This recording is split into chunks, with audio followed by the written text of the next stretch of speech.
Baryo ng San Roque. Sa gitna ng isang malawak na makulimlim na kagubatan, may isang baryo ang hindi nakikita sa karaniwang mapa. San Roque. Ayon sa matatanda, minsan lamang ito lumitaw sa mata ng mga tao kapag may isang kaluluwang pagod, gutom at desperadong makahanap ng masisilungan. Isang gabi ng tag-ulan, sa isang bakasyong dapat ay masaya, ay naligaw ang pamilyang De Vera. Si Manong Tomas, si Aling Risa, at ang kanilang dalawang anak na sina Laika at Emil. Nasa daan sila pauwi mula sa isang family outing sa probinsya. Ngunit dahil sa landslide at nawawalang signal, napadpad sila sa isang masukal na daan.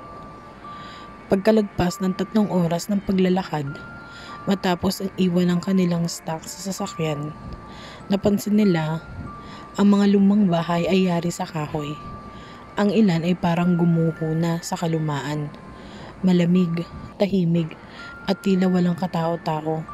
Pero sa gitna ng plaza ng baryo, may isang matandang babae na nakatayo at ngumiti sa kanila. Maligayang pagdating sa San Roque, aniya. Halina't magpahinga kayo. Delikado sa kagubatan kapag gabi. Sa simula, mainit ang pagtanggap ng mga taga-baryo. Pinatuloy sila sa isang bahay na gawa sa matitibay na kahoy. May pagkaantigo pero malinis. Pinakain sila ng lugaw at tinapay. Pero may kakaiba sa lasa. Si Laika lang ang tumikim. Napansin niya na parang may matamis, na mapait, na tila hindi karaniwang asin o paminta. Kinagabihan, hindi nakatulog si Emil. May narinig siyang mga yabag sa labas ng bintana. Mahahaba ito. Mabibigat.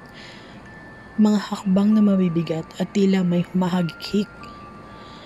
Nang sumulyap siya, nakita niya ang isang nilalang na may mahabang leeg, mapupulang mata, at dila na umaabot hanggang dibdib. Dali-daling isinara ni Emil ang bintana at nagtago sa ilalim ng kumot. Kinabukasan, napansin nilang wala ni isang ibon o hayop sa paligid. Hindi rin nila nakita ang daan pabalik.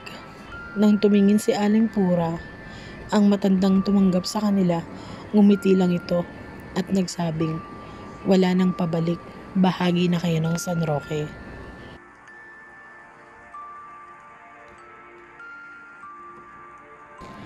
Nang dahil sa kutob, nagpasya si Mang Tomas na mag-imbestiga.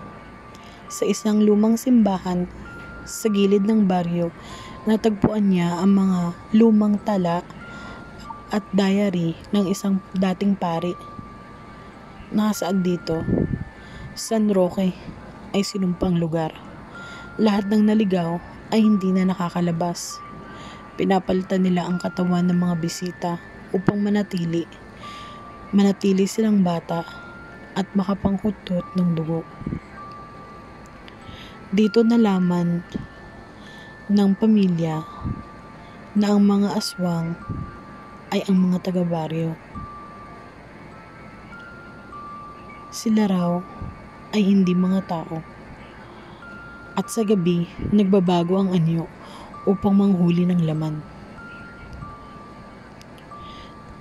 Nang dahil sa natuklasan, nagsimula magplano ang pamilya. Si Laika ay lumikha ng mga krus mula sa kahoy sa paligid at pinatungan ng asin. Si Emil ay gumuhit ng mapa base sa mga daanan mula sa simbahan. Si Mang Tomas at Aling Risa naman ay naghanda ng mga gamit, sibat at pailaw, at nilagyan ito ng langis ng niyog na natuyo. Sa gabi ng pagtakas, tahimik silang gumalaw, pero naamoy sila ng mga aswang. Nagsimula ang habulan. Lumilipad, tumatalsik, nagbabago ang hugis. isa-isang napapaatras sa krus, asin at apoy na dala ng pamilya. Habang umaalulong ang buong baryo, nakarating sila sa gilid ng kagubatan kung saan muling lumitaw ang kalsadang nawawala pabalik. Paglabas nila ng gubat, nakita nilang umaga na. May lumapit ng mga pulis at nagsasabing matagal na raw silang nawawala.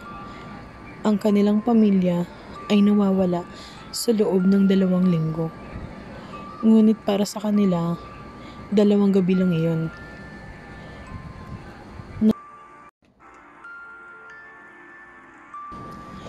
Nang bumalik ang mga otoridad sa gubat upang imbestigahan ang baryo, wala ni isang bakas ng San Roque, walang bahay, walang simbahan, wala ni isang krus. Pero sa ilalim ng puno, may isang lumang rosaryo at isang pahina ng diary ng pare. Ang sabi dito sa diary ng pare, hanggang may nawawalang kaluluwa sa daan, babalik at babalik ang San Roque.